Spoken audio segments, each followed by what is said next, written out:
Hello, happy Friday. Grab a chair, grab a seat, sit on the sofa, grab a bowl of popcorn. I'm going on a rant. This is happening. This is going to be a three-parter.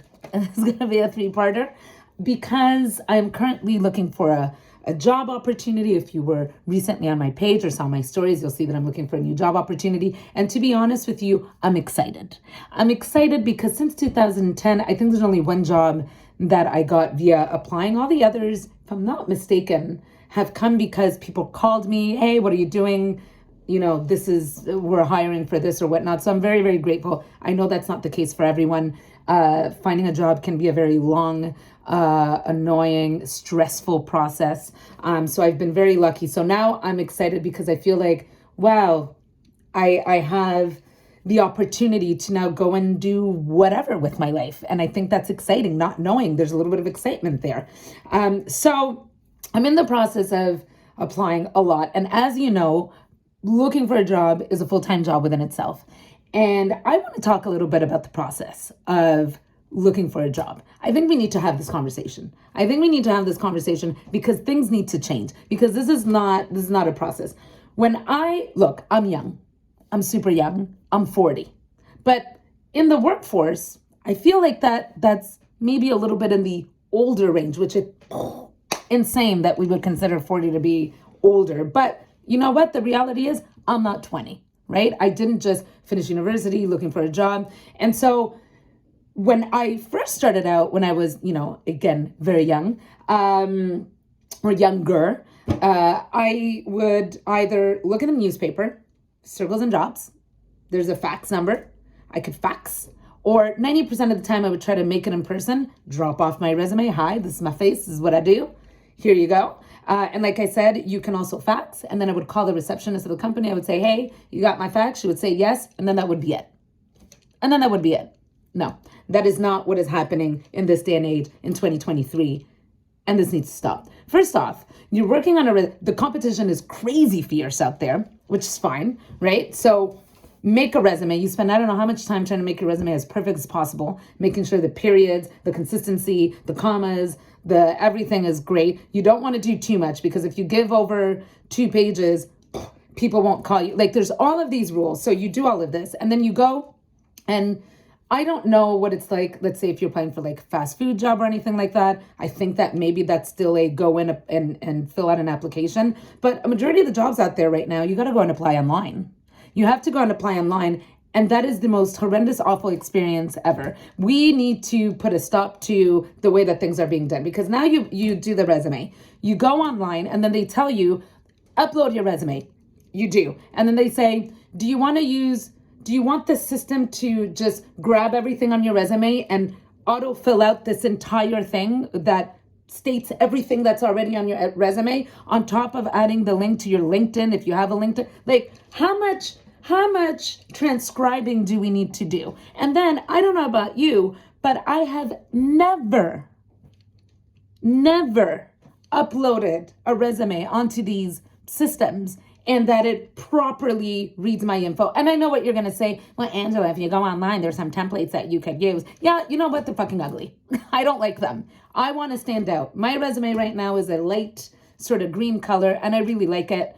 And it just gives a sense of serenity and peace. And maybe it stands out in the pile of hundreds and hundreds of resumes. So I don't want to use a stupid template. I want to use my resume. And then I upload it. And then I have to spend, I don't know how long, fixing everything because I didn't upload anything properly. Who is making these systems? Who are you? Do better. Because this is awful. And companies, stop using these systems. Just grab my resume. Grab it.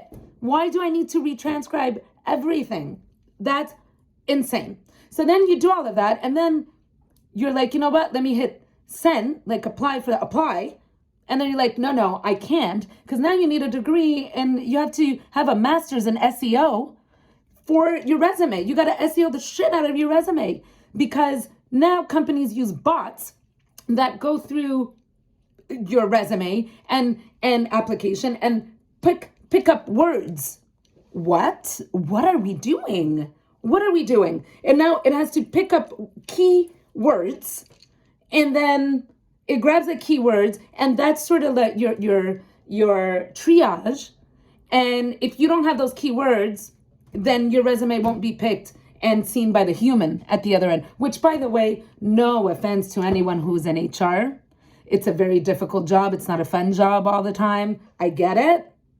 But I feel like sometimes it makes it to the HR person, and you have a conversation with the HR person, and the HR person, it feels like, and maybe it's just me, doesn't even know about the job most of the time. So you're asking these questions and they're like, oh, I don't know. You're going to have to ask the hiring manager. Then why are you talking to me? Wasting time all around.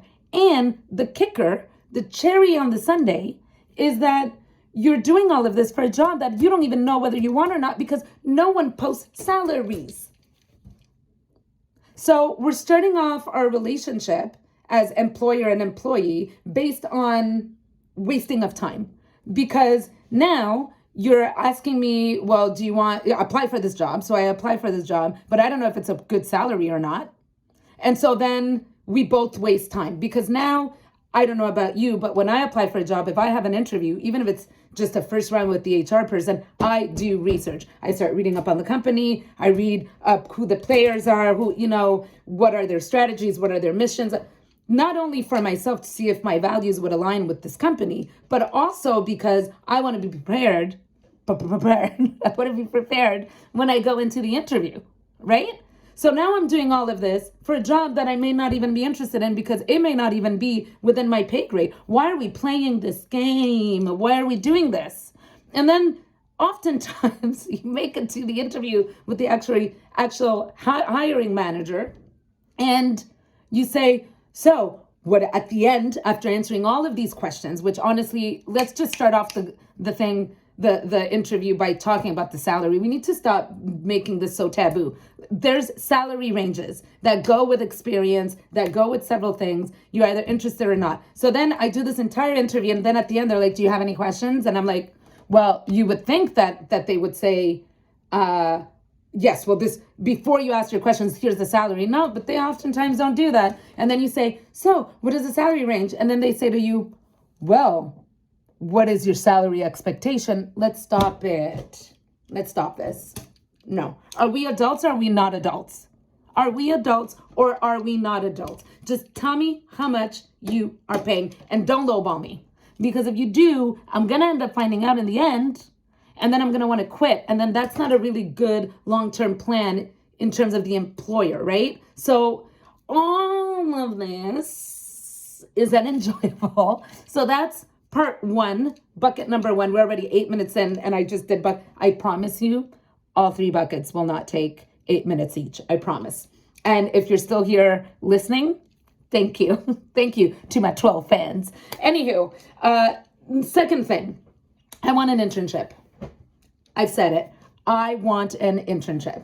I don't understand why all of these internships are only offered for 20-year-olds that are just starting off their career. They get to go in, work in different departments, say what they like or not, and potentially at the end of the internship, potentially have a full-time job. I'm super happy. I think it's necessary to do these things for the young workforce coming in. It's super important. I get it. It's fantastic. But what about me? What about the 40-year-old woman that wants to switch industries, has a lot to offer, has 24 years of experience, right? And now, if I wanted to, why don't I get an internship at a company? As of next week, I actually already started Googling companies that I would like to work at. I swear to God, I'm sending the head of HR an email saying, can I have an internship, please?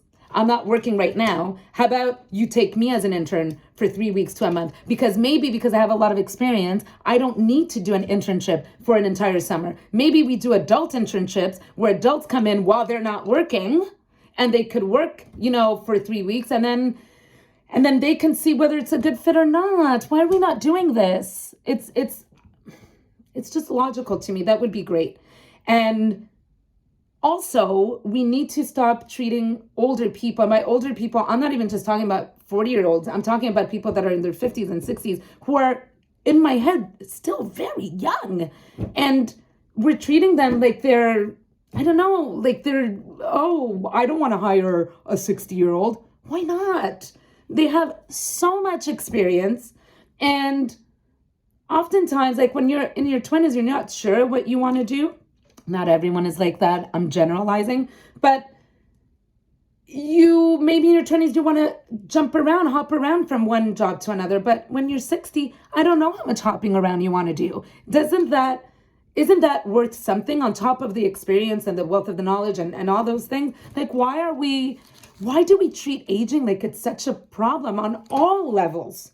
On all levels, right? White hair, wrinkles. What is so bad about all of these things? Again, that's a whole other video, but it feels like that sometimes when you're applying for things and you're older. And that was my second rant. I'm so passionate about this topic.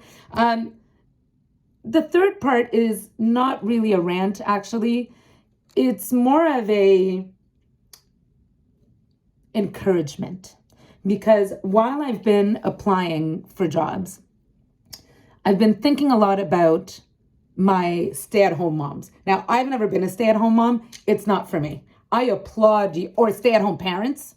But for the sake of this, I'm going to say stay-at-home moms, because unfortunately in our society, a majority of the parents that stay at home with the children are the moms. I want to talk to you, stay-at-home mom. And I also want to talk to you, person who hires, who's in a position to hire, and you're getting resumes and you see a gap in a woman's career or a parent's career. And then you're like, oh, there's a gap here. And then they tell you, oh, I was a stay-at-home mom. And then instead of doing like, oh, she hasn't been working, right?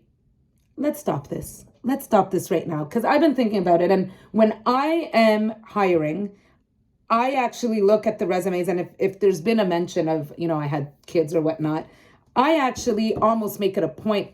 Obviously, I'm not crazy. I'm not going to waste my time or their time if I really don't think that they're qualified. But if they did something prior to going on parental leave and be at home with their kids, if obviously they have experience, then yes, I almost make it a point to have an interview with these individuals. Why? And this is where I'm talking to you, stay-at-home mom. When you tell me that you have been out of the business and you don't know what to do or what to offer and you feel lost and confused, this is what I'm going to tell you. Stay-at-home moms, they are amazing at problem resolution and crisis management. Have you been at home with 3 kids under the age of 5? Even if it's just one kid under the age of 5. Have you been at home? That is crisis management and problem resolution from the moment they wake up at Lord knows what time till the moment they go to bed at Lord knows what time, and sometimes even through the middle of the night, because children are crazy and they could wake up and start fighting in the middle of the night. That's all of those skills. Then we also have people who are ridiculously patient, who know how to repeat things in a calm way to a certain degree 1,000,000 times.